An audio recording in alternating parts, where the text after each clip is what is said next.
소요리 문답 57, 58번입니다. 57문에는 뭐냐면 제4계명이 무엇이냐. 58문에는 이 제4계명이 명하는 것이 무엇이냐.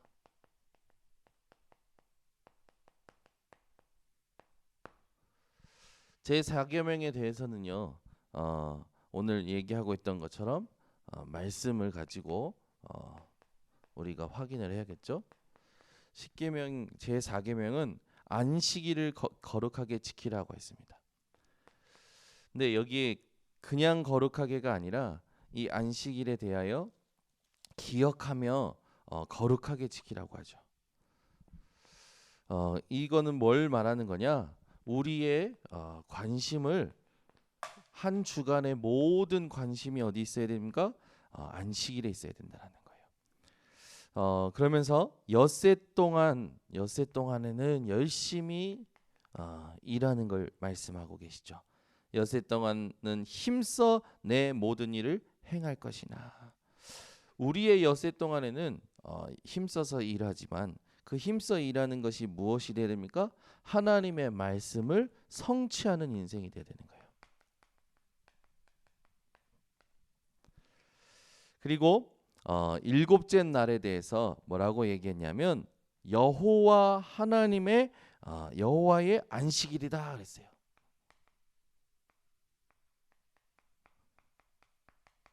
이 날은 하나님의 날이라는 거죠. 그래서 이 날을 하나님께서 어떻게 하십니까? 복되게 하시고 거룩하게 구별하셨다고 했습니다. 10계명, 4계명을 통해서 우리에게 주신 언약이죠. 그러면서 중요한 부분이 나오는데 이 4계명을 가지고 하나님이 우리에게 명하시는 것이 뭐냐라고 했을 때의 답이 이렇게 돼 있어요. 안식일, 그 하루 종일 하나님만 섬기라고 했습니다. 우리의 인생이 이 하루 종일이라는 이 답이 잘 되어 있는데 하루 종일이라고 했을 때에 아무것도 하지 말고 오직 그리스도께만 집중하라는 사인도 맞는데 여기에는요 많은 것이 들어있죠. 뭐가 들어있냐? 우리의 모든 것을 점검하고 하나님께 모든 것을 맞추는 이 인생이 들어있는 겁니다. 그걸 통해서 우리가 좀 역사의 흐름을 알 필요가 있겠죠. 10계명을 주셨을 때 당시 상황이 어떠냐? 이걸 조금 볼 필요 있겠죠. 10계명을 주셨을 때 당시 상황, 당시 배경이 출애굽한 상황이었습니다. 그리고 이 출애굽한 이스라엘 백성들에게 하나님 말씀을 주시면서 이스라엘이요 공동체 생활, 집단 생활을 하게 되죠. 이들의 삶이요 이 노동의 삶인데 이 노동의 삶에서 조금 하나님의 은혜를 누리는 부분을 이제 말씀을 주시는 거죠. 이게 이제 유대인들에게 어떻게 흘러내려오냐면 유대인들에게 흘러내려올 때 율법주의로 내려오죠. 안식일에 대한 부분이. 그리고 의식주의로 내려옵니다. 그래서 유대인들이 이 안식일을 거룩하게 지킬 때에 걸어놓은 조건들이 있어요. 하나님은 그 말씀 안 하셨는데 본인들이 걸어놨어요. 5리 이상 걷지 말아라. 그러면 심리 밖에 있는 사람은 안식일 전날 어디까지 와야 됩니까? 5리 이상 걷지 말아야 되니까 그 5리까지는 와야 된다는 얘기예요. 전부 그런 식으로 만들어 놓은 거예요. 하나님의 말씀을 의식화 시켜 놔버린 거죠. 유대인들이. 그리고 유대인들이요. 그 또 예수님께서 안식일 날 병자를 고치면서 침상을 들고 가라고 한 것에 대해서 시비 걸었잖아요. 왜 노동을 시키냐 안식일 날. 그러니까 이런 식으로 하나님이 주신 이 안식일에 대한 본질적인 가치를 계속 상실되게 만든 게 유대인의 삶이었어요. 의식화 시킴으로 말하면. 여러분 교회에 많은 뭔가 이런 절차와 모든 제도가 필요하지만 본질을 상실하는 제도와 본질을 상실하는 부분은 하나님이 원하시는 게 아니죠. 우리가 하나님 앞에서 중심을 가지고 하는 신앙생활을 자꾸 의식화시켜서 복음을 희미하게 만들고 복음의 본질을 상실하게 만드는 건 오히려 큰 이 잘못이 되어집니다. 우리가 오늘부터 복음의 본질을 회복하는 그런 인생을 살아야겠죠. 그래서 유대인이 놓친 부분들을 우리는 절대 놓치면 안 됩니다. 유대인들이요 이렇게 되면서 복음과 예배를 놓치게 됐거든요. 우리는 회복해야 됩니다. 그래서 초대교회가 이 복음에 대한 부분들을 회복하는 이 응답을 예배를 회복하는 이 응답을 받게 되죠. 그래서 안식 후 첫날 초대교회는 예수님의 부활로 말미암아 안식 후 첫날 예배가 회복돼요. 안식 후 첫날. 왜 그렇습니까? 안식 후 첫날 예수님의 부활로 인해서 예배가 이제 예배의 기준이 바뀌게 되죠. 그리고 그 예배를 가지고 모든 부분에 이제 승리하게 됩니다. 근데 이 부분이 이제 또 흘러오면서 이 바뀌게 되는데 특히 안식교가 나온 배경을 우리가 조금 봐야 됩니다. 안식일을 거룩하게 지키라 중요하죠. 근데 이 안식일을 중심으로 안식교가 나왔어요. 그래서 미국의 윌리엄 밀러라는 사람이요, 교회 싸움 속에서 기도를 하다가 어쨌든 그 사람이 교회 안에 있었다라는 건 맞는 사실인데 교회 안에 있는 싸움을 보다가 괴로워서 기도하다가 뭘 받은 거죠. 근데 이 사람 때문에 뭐가 나오냐면 시한부 재림론이 나와요. 여러분이 잘 아시듯이 예수님이 또 다시 오실 것인데 몇 년, 몇 월, 며칠에 오실 것이다. 이렇게 한 거죠. 그래서 전부 이제 산에 가서 기다리다가 안 내려오시는 거예요. 안 내려오셨지. 그 윌리엄 밀러가 뭐냐면 내가 환상 중에 봤는데 예수님이 내려오시다가 올라가셨다. 올라가시면서 하신 말씀이 안식일을 거룩하게 지키라 얘기했다. 이렇게 얘기하면서 안식교가 나오게 됐어요. 안식일을 회복하라라는 걸 가지고 이제 안식교 이제가 나오게 됐는데 말하자면 복음 아닌 이제 잘못된 신비주의로 인해서 나오게 된 게 안식교입니다. 한국 교회 뭐 안식교 때문에 뭐 시끄러운 일들이 뭐 비일비재하지만 그것보다 더 큰 문제는 뭐냐면 한국 교회에도 이 안식에 대한 문제가 있죠. 주일에 대한 중요성을 알지만 이게요 유대인처럼 율법화되는 거예요. 의식화되는 거예요. 그래서 한국 교회에 예전에 그런 것들이 많았잖아요. 이제 그 주일날 이렇게 파마한 여자가 온 거죠. 근데 파마했다고 7일을 한 거라.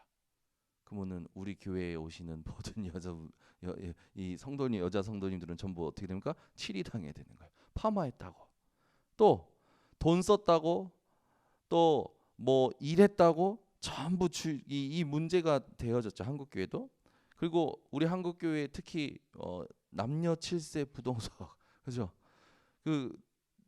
이 남자 여자가 함께 앉는 게 안 돼서 제가 예전에 그 전주에 선교사님이 들어오셔서 첫 번째 교회를 세운 것을 있다고 해서 갔는데 가 보니까 기역자로 되어 있어요. 예배당이 이쪽은 남자 이쪽은 여자 칸막이가 되어 있죠. 전혀 복음과 맞지 않는 것들이 이제 한국에도 있었던 겁니다. 그러니까 이런 문제들이 계속 나타나면서 복음 아닌 복음과 반대되는 타락이 일어나게 됐고 그로 말미암아 복음을 회복하는 선교단체들이 일어나죠. 이런 흐름이 있었다라는 거는 그냥 여러분들이 아시면 됩니다. 근데 이제 우리가 이걸 통해서 하나님이 주시는 의미, 이 안식일을 거룩히 지키라라는 것에 가장 중요한 의미가 있죠. 그 의미가 뭡니까? 예배 실패하지 말고 예배 성공하라는 겁니다. 그러면 예배 성공의 기준이 있겠죠. 하나님이 받으시는 예배여야 됩니다. 아멘. 우리 보기 좋은 예배가 아니라, 내가 원하는 예배가 아니라 하나님이 기뻐 받으시는 예배. 이 예배가 우리에게 회복이 돼야 됩니다. 그래서 우리는 지금 지금 우리가 이 살아갈 때 구약에서는 하나님이 어떤 예배를 받으시냐? 언약을 붙잡은 예배를 받으셨죠. 지금 우리에게 하나님께서 주신 예배 때마다 우리는 예배의 부름 속에 이 성경 구절을 암송하고 이 성경 구절에 대해서 이야기하죠. 신령과 진정으로 영과 진리로 하나님께 나아가는 것. 그 예배를 하나님이 받으십니다. 로마서 12장 1절 보면 1절에서 2절, 특히 1절에는요. 하나님이 어떤 예배 받으시냐? 우리의 몸을 산 제물로 드리는 산 예배. 그죠? 영적인 예배를 하나님은 받으시는 거예요. 여러분 인생이 예배 성공하는 인생 되시기를 예수 그리스도의 이름으로 축원합니다. 예배 뺏기면 다 빼앗기는 거예요. 복음 뺏기면 다 뺏기는 거예요. 의식 때문에 복음 뺏겼죠. 예배가 의식화되었죠. 다 빼앗긴 겁니다. 우리의 인생에 절대 빼앗기지 말아야 될 거. 하나님이 주신 언약과 하나님께서 주신 영과 진리와 하나님이 받으시는 영적인 예배. 절대 빼앗기지 마세요. 우리의 결론이 되어야 됩니다. 그러면 이 예배에 성공했던 초대교회의 모습을 조금 봐야겠죠. 초대교회의 모습을 보면 초대교회는요. 생명 걸고 모였습니다. 예배에 생명 건 모임이었어요. 초대교회는. 그때 당시에는 이 예배를 이 초대교회가 복음으로 모이면 어떤 문제가 있었습니까? 현장에 이 모이지 못하게 하는 금종령이 있었어요. 금종령. 절대 모이지 말아라라는 금종령. 그리고 감옥에 갇히는 구속. 또 사형당하는 이 문제. 모든 것이 사회의 모든 것이 단절되는 모습. 거기에서 모였다라는 건 생명건 모임이와는 가치를 발견했다라는 거죠. 우리가 예배에 모일 때마다 내 인생에 진짜 참된 가치가 무엇인지를 알고 누리면서 모여야 될 줄 믿습니다. 가치가 발견된 자는요. 절대 육신의 것에 세상적인 것에 영향받지 않습니다. 오히려 육신적인 것, 세상적인 것을 다스리게 되죠. 이 영안을 우리는 늘 가지고 살아가야 됩니다. 그래서 결론으로 우리가 하나님 앞에 예배 성공할 때의 키가 뭡니까? 하나님의 음성을 내가 확인하는 게 예배의 기준이에요. 지금 내가 놓인 상황 하나님이 아십니다. 내가 가야 될 길 하나님이 아십니다. 거기에 하나님이 주시는 음성을 찾아내는 예배, 그게 예배 성공의 키예요.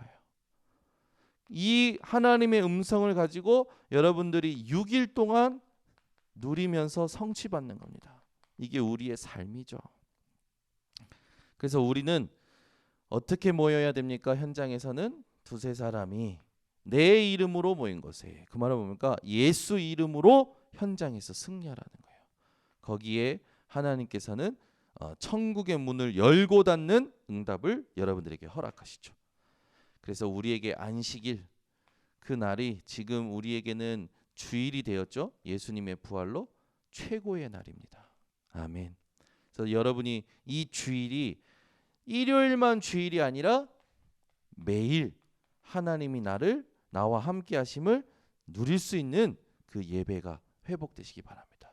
그래서 이 언약을 붙잡고 여러분이 매일을 복된 날로, 거룩한 날로 구별하여 나아갈 때 하나님은 여러분에게 최고의 축복을 주실 거예요. 그게 뭐냐면 복음 체질입니다. 우리 인생의 가장 큰 축복은요, 복음이 체질되는 거예요. 여러분 인생 오늘도 갈등하지 마시고 이 예배를 회복하는 것에 집중하시기 바랍니다. 예배를 올바로 회복하면 이 응답이 와요. 이사야 62장 6절에서 12절 같이 찾아봅니다. 이사야 62장 6절에서 12절. 하나님이 원하시는 예배 제대로 회복하면 이런 응답이 와요. 이사야 62장 6절에서 12절 같이 함께 합독합니다.